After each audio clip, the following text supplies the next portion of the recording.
Sir, you don't look mad enough to throw at me. Just pretend I'm your tattoo artist. It looks like you got a Groupon for a 2-for-1 at Stevie Wonder's tattoo parlor. There you go. I feel like you're like Stevie Wonder too. There you go. See, the only thing between... Whoa, take it easy. Don't worry, you can ride your dirt bike back to AJ after this. Okay? It's kind of hard to drive a real car after the 6 DUI. He's like driving a lawnmower down Main Street. Like, If I had a lawnmower. yeah, you don't have a lawnmower. Help, I'm being attacked by a walking midlife crisis. Like, wow, it's a... It's tough, sir, splitting up your...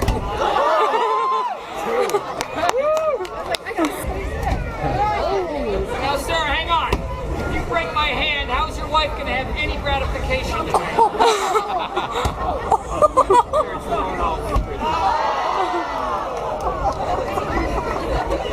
It's not cool, you just blocked my secretary. Hello, it's a beautiful day here at the Ohio Renaissance Festival. I'm here with... the tomato guy. You can call me Chunky Salsa. That's kind of my name. Chunky Salsa's tomato guy, the tomato insult guy. Right. And this must be a fun and interesting job for you. It's interesting, I'll give you that. It's my hair is silky clean. That's silky smooth at the end of every day. That's nice. Yeah. I mean, it's a fun gig. You know, like I get to basically I'm on for what 8 to 10 hours a day, which is something that like stand-up comedians dream of. Yeah. You know, being able to work material for 9 hours a day. That never happens. So here I am. I'm just trying to like work stuff out. So. Do you do comedy outside of this? I try. I'm an MC in where I live in New Mexico. So Gotcha. I MC a burlesque show there and do some stuff there. So while I'm here, I may see if there are any like comedy shows or any like one night stuff like that, open mic stuff like that. So, but honestly, this keeps me just way busy. So Definitely. I don't have the endurance to do this for that often. So there we go. But yeah. It's a fun show though. This is a really nice. It's a really nice place to work. Definitely. How long have you been doing this? I've done tomatoes. I started doing tomatoes in Scarborough, which is near Dallas, Texas. I don't know. I guess about 4 or 5 years ago. And I've been working Renaissance fairs since '91, off and on. Oh wow. So yeah, I've been around the block, which is also why I'm so freaking tired. So Oh, it's been a long, hot day too. yeah, it has. So Yeah. I don't blame you. It's been a time. It's a great day though. I mean, this is it's a good weekend, so it should be, everything should be good, man. On that note, do the tomatoes cool you off at all? God, no. The tomatoes are Satan, as far as I'm concerned. They're not very good. But there's a whole, it's not really a trick, but there's like a whole psychology behind this gig, so that's kind of interesting. Like I try to find out what you want to get under somebody's skin without insulting them. You want them to be, you want them to know that they've been hit, but not offended, I guess is the way I try to work it. Other tomato guys are different. I'm probably the kindest tomato guy on circuit. Like I'm the nicest guy on circuit. So nicest tomato guy on circuit. So. Is there any stories of accidentally offending anybody or anything? Oh yeah. I did a show, myself and a couple of buddies of mine. We did a show years ago in a place that shall not be named, but it was like it wasn't a Renaissance fair, but it was like a music festival. I don't know if you're familiar with a band called the Dead Milkmen. They're like an old 80s punk band. I think I've heard of them. Okay, we got kicked out for being too offensive for their fans. Oh, wow. Right. Yeah. So that's kind of a high point and a low point as far as I'm concerned, But yeah, for the most part, I mean, it's pretty cool. A lot of it is like being able to control, or trying to have control over the audience, trying to make sure, because sometimes you get somebody who just gets too wound up, and you got to kind of cool them down before they get insane. But like with the exception of a couple of times in Texas, like nobody's really taken terrible offense to it. And let's be honest, It's Texas. So, there you go. That's that. Has anybody ever like thrown hard enough to hurt you or anything? Yes. Yeah. I've had a couple of black eyes. Oh, wow. Yeah. And what's funny is most of the people that do that are not the people you think. Most of the people that are, I look at it this way. People can be fast or accurate. I'm okay with either one. Like if you're throwing fast and you're not going to hit me, what do I care, right? Yeah. If you're throwing slow and you hit me, it's not going to hurt me. So once again, whatever it takes, I'm okay with that. It's the people that do both, and most of them, believe it or not, middle-aged women. Oh wow. Like soccer moms, because like they, maybe they spent their youth, playing softball or teaching softball or doing something like that, and women respond differently to getting riled than a lot of guys do. I mean, I hate to break it down into like sexist lines like that. I get what you're saying though. It's kind of true though, like you, especially you get a kid, you get a 15-year-old kid who plays baseball on his school team, and the testosterone is just up to here, so it's very easy to get him riled and to have them throw crazy, Yeah. So that's part of the magic of me surviving.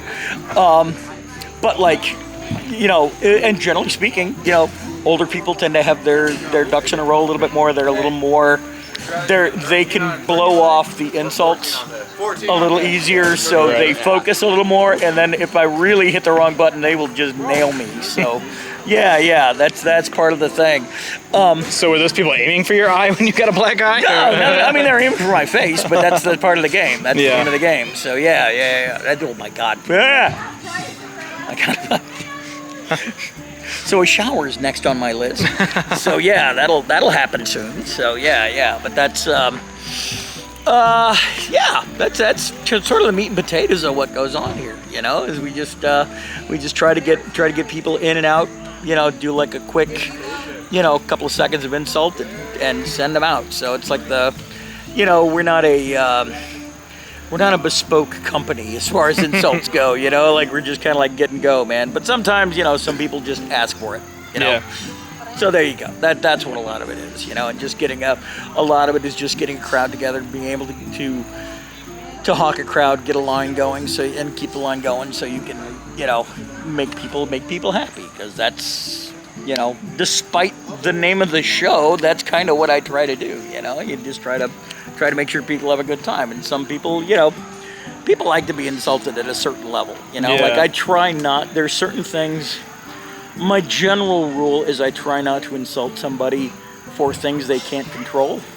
So like sex, skin color, hair color, that sort of stuff, I try to veer away from. But like people things, when people make a choice on something, Yeah. that's a personal choice, and attacking that is a little safer, I think, if that kind of makes sense. Oh, absolutely. Yeah. Like, for example, for you, I wouldn't comment on the fact that you're short because you can't help that. I would call you hipster Gimli, though, because that's really, honestly, dude, that's what you're sporting. That's kind of where you're at. So, and I'd kind of run from there. But that's kind of the plan. That's a rough kind of breakdown of how this works. And it just, like so many Renaissance Fair stuff, it's, I learned from a guy who learned from another guy who learned from a guy. So there really is this kind of Renaissance fairs, especially they tend to still have almost an apprentice program where, like, if you're interested in something, like, I don't know, if you want to learn how to be a bladesmith or something, you show up at the blacksmith shop, and you start off as a week worker or a weekend worker, and then you kind of work your way up, and then if you want to, 5-10 years later, you're running a company. So that's kind of, it's how they did it back in the day. So that's kind of how we still do it now. Huh. So did you start off working with somebody who was a tomato?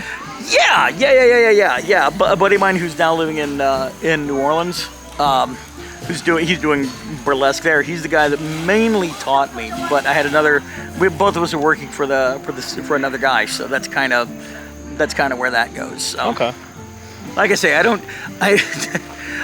so tired at the end of the day. I'm so tired.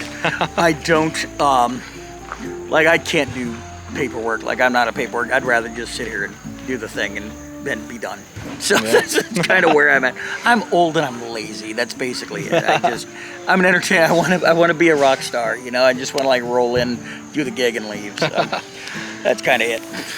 Definitely. Well, yeah. Awesome. I think that's all the questions I had. I appreciate you talking to me a little bit. And Sure thing. It was great getting to hear about it. I've always seen the tomato people, and I used to run a nonprofit organization that like helps kids who get bullied and tries to prevent it. But nice. Whenever I came here as a kid, it was like almost a power in having not control over the insults, but like you're asking for it, you know it's coming. It's like And like you said, it's not usually about things that you can help. It's more you're in on it a little bit. Right. And there is something like I tend to be a little. I tend to not do that with kids as much because kids, like if there's a kid that's really, really skinny, I'll pick on that because skinny is, I don't know, it's kind of, because I'm a palatial gentleman, right? Like I'm a big dude. I can get away with doing, especially when I'm in front, like I can get away with doing fat jokes or doing fat slams better than most other tomato guys could because they're like, hey man, you know, for brothers from another whale pod, you know, that kind of thing. So, but even then, you know, like I say, I try not to do that. But, you know, sometimes, I mean, you're doing this 9 hours a day, so it's tough to give absolutes, man. You know, like I can't say I always do this and I always do that. There always, you know, there are always slips, man. But I try, you know, the biggest thing I do is I try to keep it clean. You know, like you don't. Because this is, and fairs vary, you know, some fairs are more family friendly than others. For the most part, I tend to work the more family friendly fairs. Yeah. Because there's just more money. And I'm a greedy bastard, just look at me. Oh, pardon me. But that's a part, and that's part of a challenge too, you know, like instead of going off on people with, you know, a string of dirty words, it's more of a challenge, so it's kind of more of a, it's, you know, more of an exercise for me, you know? That makes sense. Yeah, and it's something like I don't like, you know, I don't like censorship, I'm not a censorship dude, but given those parameters, I find it an interesting, it's like a challenge on how to put it together. Yeah, it's an interesting challenge, you know, and like I love old vaudeville, old Hollywood, that stuff, and you listen to those guys, and a lot of their stuff is like it has to be intentionally clean because they wouldn't get paid if they did stuff. But they would do other things like after hours. They would get together and tell jokes, or like the African American comedians, they had something called the Chitlin Circuit, and they were not limited to that. Like they could be as blue as they wanted. They you know, you listen to, if you find any old Red Fox records, like, oh my God, he's just, oh wow. Oh yeah. Like he's still hysterical. He did his stuff in the 50s and 60s, and his stuff is still pretty funny, still pretty solid. So, but like it's a different vibe though. Because of that, do you find yourself when you're doing more stand-up, a little more raunchy? I tend to, yeah. Because I'm once again, I'm given that freedom.